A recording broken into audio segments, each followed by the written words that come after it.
So, good morning guys. Ito na yung part 2 ng ating video. So, kahapon nag-align tayo ng tawag dito. Nag-align tayo ng engine valve na sa itaas.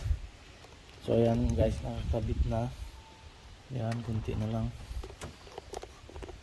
Ayan, nakakabit na.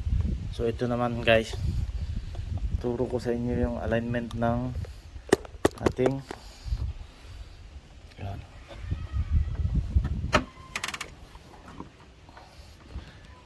Ayan guys, kung mapapansin nyo guys, paano mag-align ng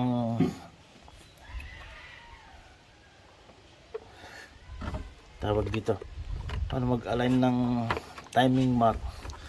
So mapapansin nyo guys, ayun, kita ba sa video natin, yan.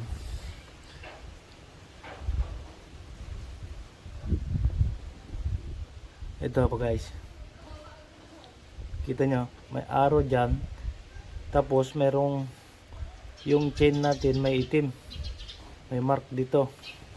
So itapat nyo dyan, ganun din sa kabila, yan,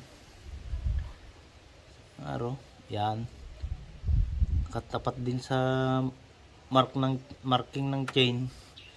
And then ito guys, may butas to.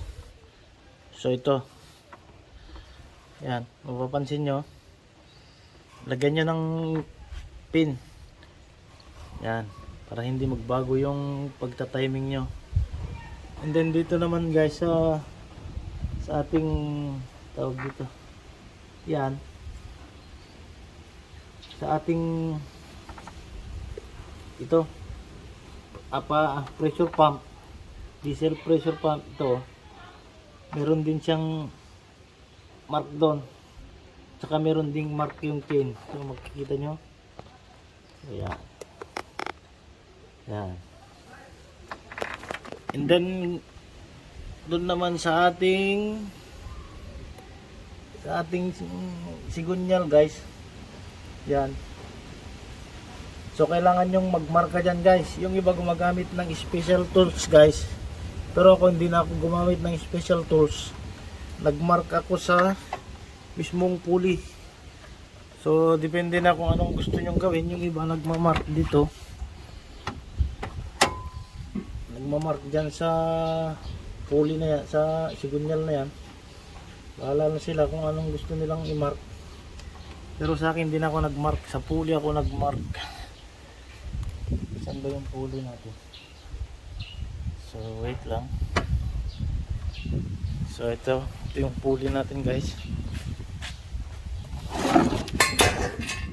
So dito ako gumawa ng marking, mark. So ayan guys, mapapansin nyo,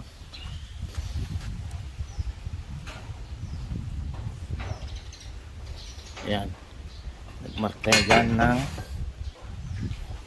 saan ba yun, mapapansin nyo, yun, yun,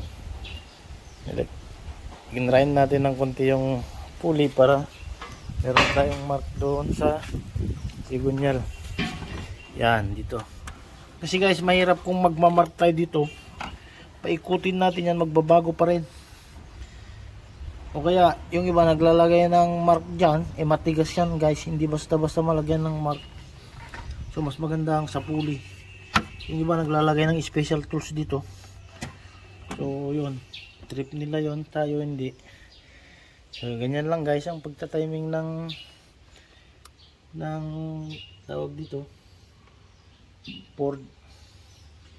So yan, kumpletuhin lang namin yung accessories. So kunti na lang.